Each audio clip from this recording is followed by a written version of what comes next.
All right, ladies and gentlemen, boys and girls, welcome back. It's Dave, it's the Real Music Observer, observing real music in real time for real people just like you, just like me. Quick commercial break here.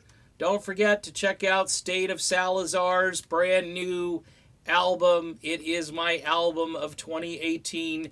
It's called Superhero. If you like Toto, if you like melodic rock, if you like perfectly executed music, 11 great songs right here, ladies and gentlemen, boys and girls. Go out and grab your copy from Frontiers Music and their new breed of rock.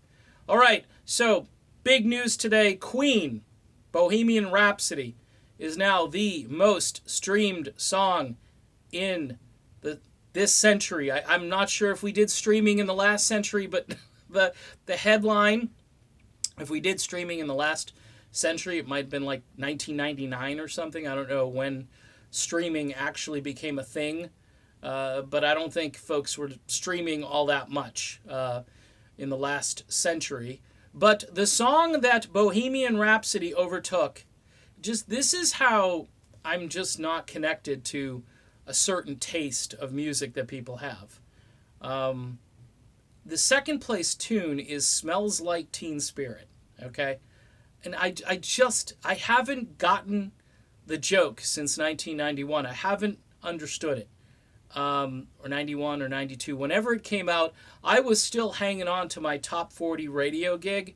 And I remember playing the tune, and then I played Come As You Are. And I'm thinking to myself, how does this go on this format and people are digging it? It was everything about the song. It wasn't melodic. It was so dark. It was almost suicidal.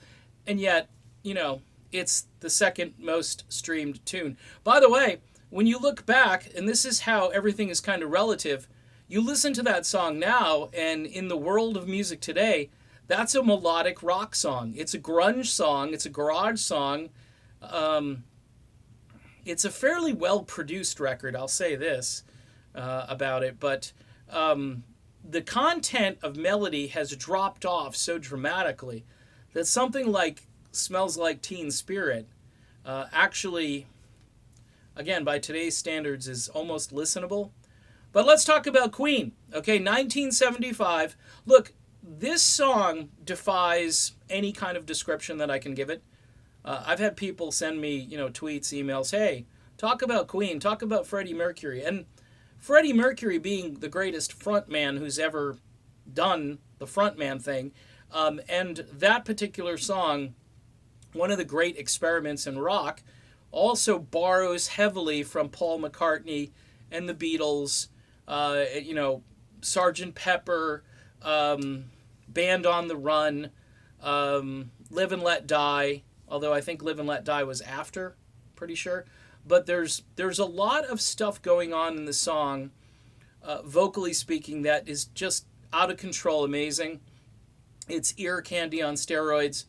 But then you've got Brian May and this great guitar that's throughout the entire thing that sort of, puts a ribbon on the whole package. It's just amazing music. And thank goodness it overtook Nirvana as the most streamed tune. And you've, of course, have the movie to thank for that. And you have just talent and just a better song. And who knows, maybe someday something will overtake that. I know, what was it? Don't Stop Believin' was the most downloaded. I don't know if it's going to hold on to that. I think there's some DSB fatigue out there, whereas Bohemian Rhapsody, I've noticed, has a revival every so often. In the early 90s, thanks to Wayne's World, there was a huge revival. In the 80s, I think the song ended up charting, I want to say, or there was a revival during the 80s of the song, and the song is always on your classic rock stations. But now, thanks to the movie, it's actually on top 40 stations today as we speak.